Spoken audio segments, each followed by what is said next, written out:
और ये एक भजन है जो मैं आपको आज सुनाने जा रहा हूँ। आपने हो सकता है पहले भी सुना होगा। बड़े ध्यान से मन लगाकर आप सुनिएगा। एक महिला की कहानी है जो बचपन से वृंदावन धाम जाया करती थी। आप में से भी कई लोग गए होंगे। वो महिला बड़ी हो गई लेकिन उसने कभी वृंदावन धाम जाना नहीं छोड़ा। वो जैसे वृंदावन धाम जाया करती थी ऐसे ही वो जाती रही।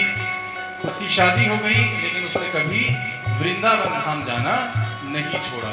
बाल बच्चे हो गए, नाती पोते हो गए, लेकिन इसके बाद भी उसने कभी वृंदावन धाम जाना नहीं छोड़ा। लेकिन बुढ़ापा एक ऐसा सच है जो हम सभी को जिसका सामना करना है।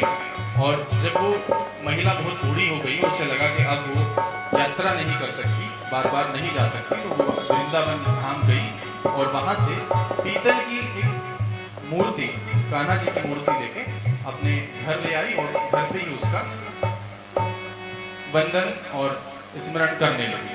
तो उस महिला को लेके ये भजन है। उस महिला के साथ क्या घटना हुई उसी को बता रहा हूं।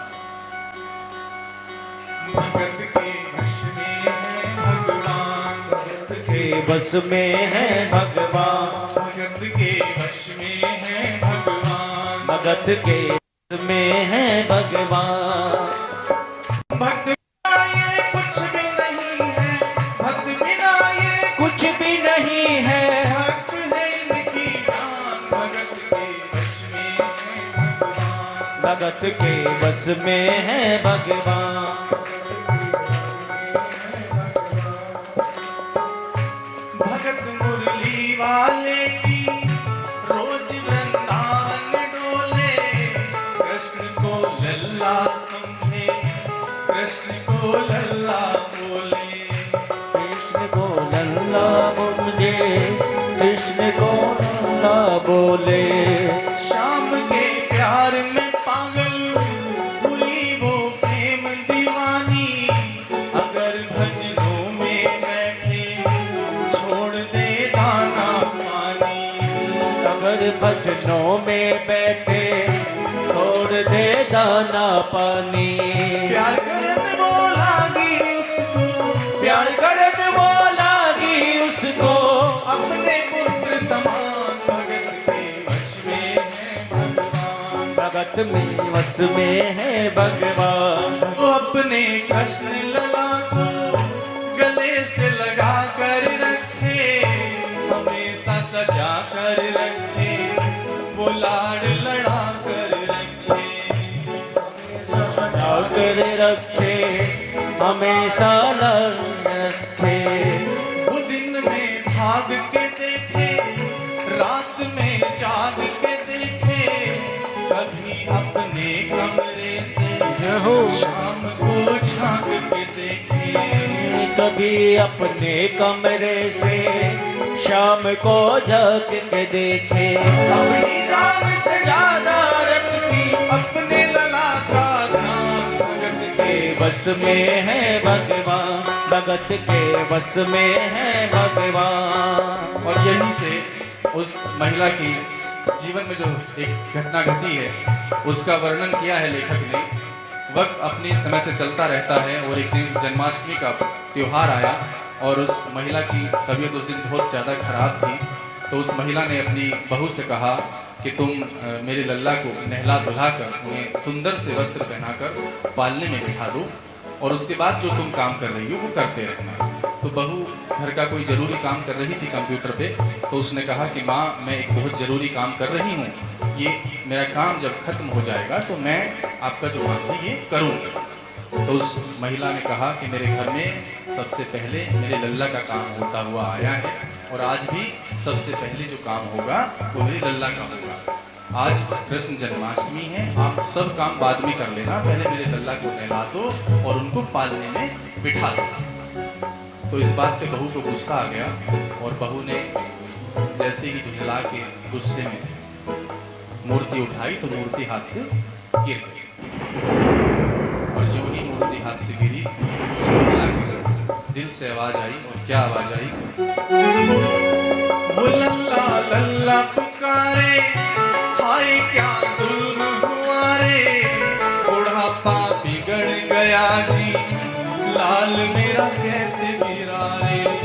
बुढ़ापा बिगड़ गया जी, लाल में कैसे गिरा है। जाओ डॉक्टर को लाओ, लाल का हाल दिखाओ, अगर इसको कुछ हो गया मुझे भी मार गिराओ। इसको कुछ हो गया मुझे भी मार गिराओ। रोते रोते पागल हो गई, रोते रोते पागल हो गई, घर वाले परेशान, भगत के वश में है भगवान। भगत के वश में है भगवान। अब महिला जो रो रही थी वो बहुत घर में हंगामा कर देती है और कहती है कि जाओ डॉक्टर को बुलाओ और मेरे लल्ला को दिखाओ। लेकिन उसका जो बेटा है वो अपनी माँ को समझाता है कि माँ ये पीतल की मूर्ति है, इसको गिरने से चोट नहीं लगती। लेकिन उसकी माँ नहीं मान रही थी। घर में शोर हुआ, आसपास के लोग आ गए और जब मोहल्ले के लोग इकट्ठा हुए तो उससे पूछा, बेटे से पूछा कि क्या हुआ। तो बेटे ने कहा कि मेरी माँ पागल हो गई है, मेरी माँ पागल हो गई है, पीतल की मूर्ति जमीन से गिरी है तो कहती है कि डॉक्टर को बुलाओ और मेरे लल्ला का हाल दिखाओ। बहुत देर हो गई, मैं पास से ही एक डॉक्टर को बुलाया और डॉक्टर ने आके माँ का चेकअप किया। और क्या बोले डॉक्टर, नबज को टटोल के बोले ये तेरा लाल सही है, कसम खा कर कहता हूँ कोई तकलीफ नहीं है। वो माथा देख के बोले ये तेरा लाल सही है, माई चिंता ना करियो कोई तकलीफ नहीं है। तकलीफ नहीं है। बूढ़ी माई को तसल्ली नहीं हुई और उसने कहा अरे डॉक्टर तू ये क्या कभी माथे पे हाथ लगाता है, कभी ये इधर हाथ लगाता है और कहता है कि लल्ला ठीक है। अरे वो अपनी मशीन निकाल जो कान पे लगाते हैं ना और ऐसे सीने पे रख के जो चेक करते हैं वो वाली मशीन निकाल। अब डॉक्टर बेचारा क्या करता, उसने वो अपनी मशीन निकाली, जो ही सीने पे लगाया पसीना जम कर आया। उसने कई बार लगाया और डॉक्टर चकराया। उसने कई बार लगाया और डॉक्टर घबराया। उसने कई बार लगाया और डॉक्टर चकराया। उसने कई बार लगाया और डॉक्टर चकराया। धड़क रहा सीना लल्ला का, धड़क रहा सीना लल्ला का, मूर्ति में थे कहाँ भगत के वश में है भगवान, भगत के वश में है भगवान। और जब डॉक्टर ने ये देखा तो उसका दिमाग घूम गया।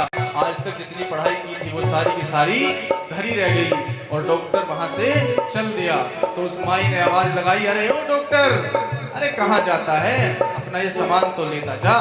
तो डॉक्टर ने कहा देख तेरे लाल की माया, बड़ा घबरा रहा हूँ, जहाँ से तू लल्ला लाई वहीं पर जा रहा हूँ, जहाँ से तू लल्ला लाई। और डॉक्टर ने कहा लाल तेरा जुग जुग जिए, बड़ा एहसान किया है, आज से सारा जीवन इसी के नाम किया है। आज से सारा जीवन इसी के नाम किया है। और उस डॉक्टर ने अपनी सारी प्रैक्टिस छोड़ दी और वो वृंदावन चला गया और जाते जाते उस बूढ़ी माई के बेटे से कह गया, और क्या तेरी माँ नहीं पागल, बनवारी तेरी माँ नहीं पागल, पागल सारा जहान, भगत के वश में है भगवान, भगत के वश में है भगवान, भगत के वश में है भगवान, भगत के वश में है भगवान।